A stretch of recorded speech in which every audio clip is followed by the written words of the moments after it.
అధ్యక్ష ప్లీజ్ మీ వెల్లో లేదు, మీరు అక్కడ ఉండి మీరు వినిపియండి ప్లీజ్. వెల్లో నుంచి బయటకి అవతలికి వెళ్ళండి, మీ చైర్లలో కూర్చోండి.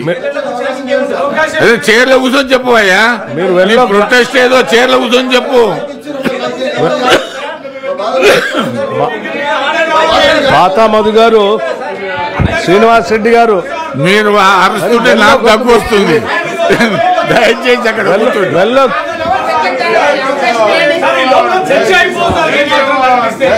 సార్ మరి వెల్లో ఉంటాం బాగాలేదు సార్. ఇది పెద్దల సభ అండి, శాసనసభ తర్వాత మనది ఉంటుంది. చెప్పండి, అక్కడ చర్చ అయిపోయిన తర్వాత అక్కడ ఆన్సర్ తర్వాత మన దగ్గర కూడా ఉంటుంది. దీనికి ఒక ప్లీజ్ మీరు దయచేసి మీ స్థానాల్లో కూర్చోండి ప్లీజ్.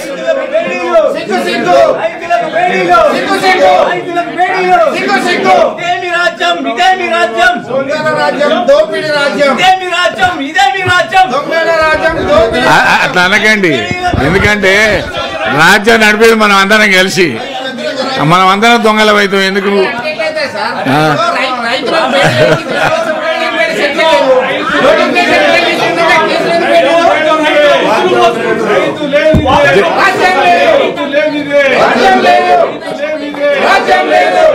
అధ్యక్ష నేను మాట్లాడుతూ ఉన్నాను. దయచేసి నేను ఇక్కడ ఉన్నటువంటి తాతా మధు గారికి, శ్రీనివాస్ రెడ్డి గారికి, మిగతా సభ్యులందరికీ కూడా నేను విజ్ఞప్తి చేస్తా ఉన్నాను.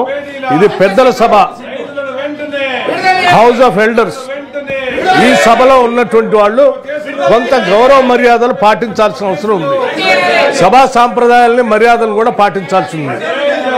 ఈ సభ ఔన్నత్యాన్ని ఈ రకంగా వెల్లోకి వచ్చి సభాపతి గారు వినండి, ఇట్లా సభా గౌరవాన్ని తీయటం అనేది నిజంగా దురదృష్టకరంగా నేను భావిస్తాను. అధ్యక్ష, తెలంగాణ రాష్ట్రంలో గౌరవ సభ్యులు ఇక్కడ ఉండే ప్రజా సంక్షేమం కోసం, ప్రజల అవసరాల కోసం ఉపయోగపడేటట్టుగా వారి సమయాన్ని వాడుకోవాలి. కానీ సభ మర్యాదను మంటగలిపే విధంగా వెల్లోకి వచ్చి పదే పదే చైర్మన్ గారు చెప్తుంటే కూడా అట్లా స్లోగన్స్ ఇచ్చుకుంటూ కూర్చోవటం కరెక్ట్ కాదు. నేను మీ ద్వారా మధుసూదనాచారి గారికి కూడా విజ్ఞప్తి చేస్తా ఉన్నాను.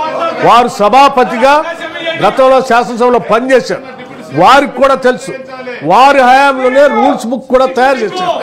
సభలో సభ్యులు ఎవరు కూడా ప్లకార్డ్స్ పట్టుకొని రావటం కానీ, స్లోగన్స్ ఇవ్వటం కానీ పూర్తిగా నిషేధం. అధ్యక్ష, ఆ రకంగా రూల్స్ తయారు చేసినటువంటి వారే ఇక్కడ కూర్చొని అవి మాట్లాడుకుంటూ ప్లకార్డ్స్ పట్టుకొని స్లోగన్స్ ఇవ్వటం అనేది, అది కూడా పెద్దల సభలో ఈ సభకి శోభనివ్వదు. అధ్యక్ష, దయచేసి సభ్యులందరూ కూడా మీ ద్వారా మరొకసారి నేను విజ్ఞప్తి చేస్తా ఉన్నాను. ముఖ్యంగా ఇక్కడ ఉన్నటువంటి పెద్దలందరూ కూర్చోవలసిందిగా కోరుతూ, ఈ రాష్ట్రానికి సంబంధించి రాష్ట్ర ఆర్థిక వనరులకి, ఈ రాష్ట్ర చరిత్రని, రాష్ట్ర సంస్కృతిని, రాష్ట్ర సాంప్రదాయాన్ని, రాష్ట్ర ఔన్నత్యాన్ని ఈ దేశంలో కాదు ప్రపంచంలో కూడా వ్యాప్తి చేసుకోవడానికి పనికొచ్చేటువంటి పర్యాటక రంగానికి సంబంధించినటువంటి అంశాన్ని ఈరోజు షార్ట్ డిస్కషన్లో ఈ సభలో తీసుకున్నాం.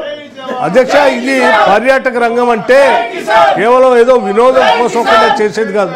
అధ్యక్ష, ఈ రాష్ట్రానికి రావాల్సినటువంటి ఆదాయ వనరులు కూడా పర్యాటక రంగం ద్వారా పెద్ద ఎత్తున పెంచుకోవడానికి అవకాశం ఉంది. అధ్యక్ష, ఇక్కడికి వచ్చేటువంటి విదేశీ పర్యాటకులు కానీ, ఇతర రాష్ట్రాల నుంచి ఇక్కడికి వచ్చేటువంటి వాళ్ళు కానీ మన రాష్ట్ర సంస్కృతిని, సాంప్రదాయాన్ని, లేకపోతే చారిత్రక కట్టడాల్ని, గొప్ప గొప్ప ఆలయాల్ని, మనకున్నటువంటి అడవుల్ని, మనకున్నటువంటి నదుల్ని, మనకున్నటువంటి సాంప్రదాయ స్థలాల్ని చూసి పెద్ద ఎత్తున మన సంస్కృతిని దేశవ్యాప్తంగా ప్రచారం చేసుకోవడానికి ఉపయోగపడేటువంటి ఈ కార్యక్రమాన్ని ఈరోజు రాష్ట్రంలో చర్చ పెట్టుకున్నప్పుడు మనమందరం కేవలం చర్చ పెట్టడం కాదు అధ్యక్ష, ఇక్కడ మేము సభ ముందు చాలా స్పష్టంగా ఉంచుతున్నాం.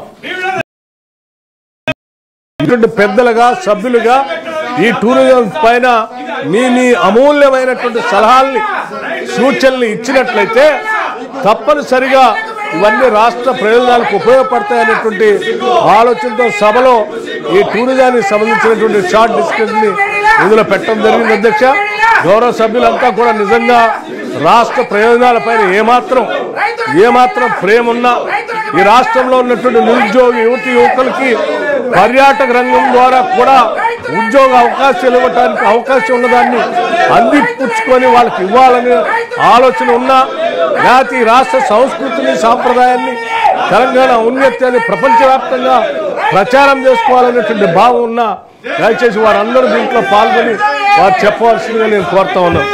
ఏం అవసరం లేదు మాకు.